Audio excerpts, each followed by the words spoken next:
आज है 22 जून 2025 दिन रविवार। न्यूज 80 पर यूपी की सुर्खियों में आपका स्वागत है।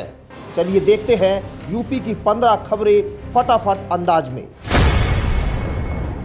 योगी सरकार अब यूपी के सभी छोटे और बड़े शहरों की ग्रीन सिटी रैंकिंग कराएगी, यानी हर शहर को यह रैंकिंग उनकी हरियाली और पर्यावरण के लिए किए जा रहे कामों के आधार पर मिलेगी। इसके लिए ग्रीन सिटी मॉनिटरिंग सिस्टम तैयार किया जा रहा है, जो यह देखेगा कि कौन सा शहर कितना हरित है। उसी के मुताबिक शहरों को ग्रीन स्टार रेटिंग दी जाएगी।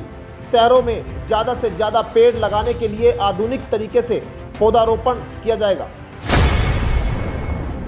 उत्तर प्रदेश सरकार हुनर हाट नामक एक नई योजना शुरू करने जा रही है, जिसका उद्देश्य युवाओं को घरेलू सेवाओं में प्रशिक्षित करके आत्मनिर्भर बनाना है। बता दें कि इस योजना के तहत युवाओं को खाना बनाना, सफाई करना और घरेलू उपकरणों का रख रखाव करना सिखाया जाएगा। दरअसल परीक्षण आवासीय और गैर आवासीय दोनों रूपों में होगा। प्रशिक्षित युवाओं को एक डिजिटल पोर्टल से जोड़ा जाएगा, जिससे नागरिक उनकी सेवाएं ले सकेंगे। राजधानी लखनऊ की नई और पुरानी कॉलोनियों में रहने वाले लाखों लोगों के लिए एक बड़ी खुशखबरी है। उत्तर प्रदेश की योगी सरकार ने सभी कॉलोनियों के नक्शे और लेआउट को डिजिटल करने का फैसला लिया है। दरअसल इस कदम से लोगों को वर्षों पुराने दस्तावेज और फाइलें ढूंढने की झंझट से मुक्ति मिलेगी। लखनऊ विकास प्राधिकरण के उपाध्यक्ष प्रथमेश कुमार ने अधिकारियों को इस परियोजना का तत्काल काम करने के निर्देश दिए हैं। गोरखपुर लिंक एक्सप्रेसवे के लोकार्पण के साथ ही प्रदेश के पास अब देश के कुल एक्सेस कंट्रोल एक्सप्रेसवे नेटवर्क का 42% हिस्सा है। इस एक्सप्रेसवे की लंबाई 91 किलोमीटर है और इसे बनाने में करीब 7200 करोड़ रुपए खर्च हुए हैं। इसके निर्माण के दौरान 22,000 किसानों ने 1100 हेक्टेयर भूमि का अधिग्रहण किया है। इस एक्सप्रेसवे से पूर्वांचल क्षेत्र का विकास एक नई दिशा में होगा। यह क्षेत्र की कनेक्टिविटी को मजबूत करेगा। उत्तर प्रदेश के गाजियाबाद में हरनंदीपुरम नई टाउनशिप योजना को लेकर 2 अन्य किसानों ने जीडीए के पक्ष में अपनी जमीन के बैनामे किए। बता दें कि अभी तक इस योजना को लेकर संबंधित गांव के 3 किसान अपनी जमीन के प्राधिकरण के पक्ष में बैनामे कर चुके हैं।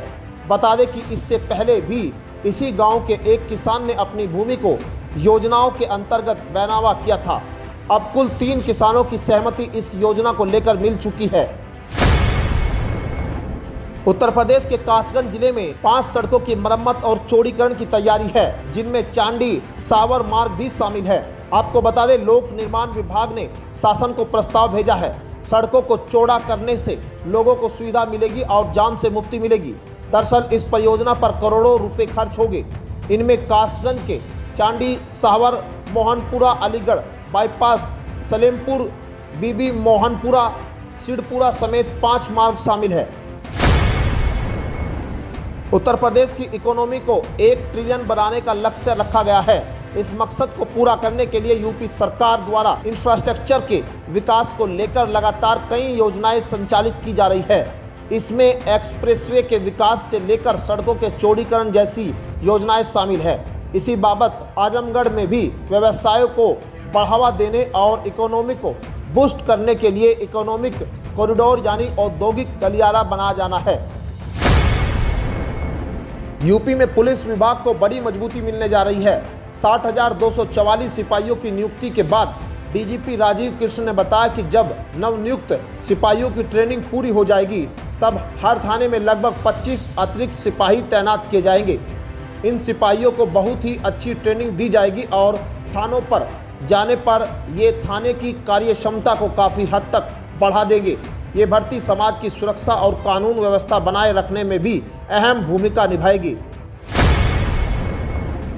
उत्तर प्रदेश के प्रयागराज जिले में गोरखपुर शहर वाराणसी शहर राजधानी लखनऊ मार्ग की बस सीएमपी डिग्री कॉलेज के सामने से संचालित की जाएगी, जिसमें सिविल लाइंस और Prayag depot zero road bus अड्डा को अस्थायी तौर पर केपी इंटर कॉलेज के पास स्थित ट्रस्ट की जमीन पर शिफ्ट करने की तैयारी की जा रही है, जिससे अफसर के अनुसार कहा गया है कि सीएमपी के सामने बसों का संचालन 8 से 10 दिनों में प्रारंभ करवा दिया जाएगा। यूपी वालों की मौज आने वाली है। यहाँ न सिर्फ सफ़र आसान हो जाएगा, बल्कि किसानों को अच्छा खासा मुनाफा होने वाला है। दरअसल जेवर इंटरनेशनल एयरपोर्ट से गंगा एक्सप्रेसवे को जोड़ने के लिए लिंक एक्सप्रेसवे बनेगा। यह लिंक एक्सप्रेसवे 74 किलोमीटर लंबा बनेगा, जो बुलंदशहर और गौतम बुद्ध नगर की 6 तहसीलों के 55 गांव से होकर गुजरेगा। इसका सर्वे यूपीडे ने पूरा कर लिया है और विकास प्राधिकरण से भू उपयोग की रिपोर्ट मंगाई है। उत्तर प्रदेश के संभल में सरकारी जमीन पर अवैध कब्जे के खिलाफ प्रशासन की कार्रवाई लगातार जारी है। इसी के तहत जनपद संभल के चंदौसी में नगर पालिका परिषद की 6.5 बीघा जमीन पर अवैध कब्जा करके बनाई गई मस्जिद को प्रशासन ने 5 जून को अवैध कब्जे को हटाने के लिए 15 दिन की समय सीमा का एक नोटिस दिया था, जिसकी समय सीमा समाप्त हो गई, लेकिन मस्जिद कमेटी ने अपना कब्जा पूरी तरह से नहीं हटाया गया। नोएडा इंटरनेशनल एयरपोर्ट ने हवाई पट्टी की सफाई और सुरक्षा को और बेहतर बनाने के लिए बड़ी पहल की है। एयरपोर्ट ने देश की पहली स्वदेशी रनवे रबर रिमूवर मशीन को तैनात करने के लिए भारतीय एमएसएमई कंपनी के साथ करार किया है। दरअसल यह मशीन पूरी तरह से भारत में तैयार की गई है। यह साफ हो गया है कि एयरपोर्ट आधुनिक तकनीक और पर्यावरण अनुकूल समाधानों को अपनाकर यात्रियों की सुरक्षा में कोई समझौता नहीं करना चाहता। दिल्ली गुरुग्राम एक्सप्रेसवे की हालत सुधारने के लिए निविदा जारी कर दी गई है और जुलाई से मरम्मत कार्य शुरू होने की उम्मीद है। एक्सप्रेसवे की सुरक्षा और मरम्मत पर ध्यान दिया जाएगा। गुरुग्राम के हिस्से में सर्विस लेन और मुख्य मार्ग दोनों की मरम्मत की जाएगी। अवैध कट और रेलिंग की समस्या को भी दूर किया जाएगा। अगले 2 साल में सभी समस्याओं को दूर करने का लक्ष्य है।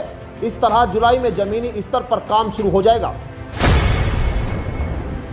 दिल्ली में बढ़ते पोल्यूशन को कम करने के लिए एक अहम कदम उठाया गया है। Commission for air quality management की तरफ से घोषणा की गई है कि 1 जुलाई 2025 से राजधानी दिल्ली में 10 साल से ज़्यादा पुरानी डीजल और 15 साल से ज़्यादा पुरानी पेट्रोल गाड़ियों को फ्यूल नहीं मिलेगा। इस नियम को एंड ऑफ लाइफ गाड़ियों पर लागू किया जाएगा। बताया गया है कि 500 पेट्रोल पंपों पर ऑटोमेटिक नंबर प्लेट रिकग्निशन कैमरे लगाए गए हैं। उत्तर प्रदेश में मानसून ने रफ्तार पकड़ ली है। अब पूरे राज्य में इसका असर दिखाई देने लगा है। दरअसल पहले यह बारिश प्रदेश के दक्षिणी हिस्सों में शुरू हुई, लेकिन अब तराई, मध्य और पश्चिमी इलाकों में भी अच्छी बारिश हो रही है। बता दें कि आने वाले दिनों में दक्षिणी यूपी, विंध्य क्षेत्र और बुंदेलखंड में भी अच्छी बारिश की उम्मीद है। मौसम विभाग ने लोगों को सावधानी बरतने और सुरक्षित स्थानों पर रहने की सलाह दी है।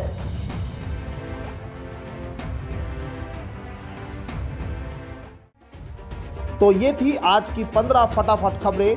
अगर आपको वीडियो पसंद आया तो वीडियो को लाइक, शेयर व कमेंट जरूर करें। धन्यवाद।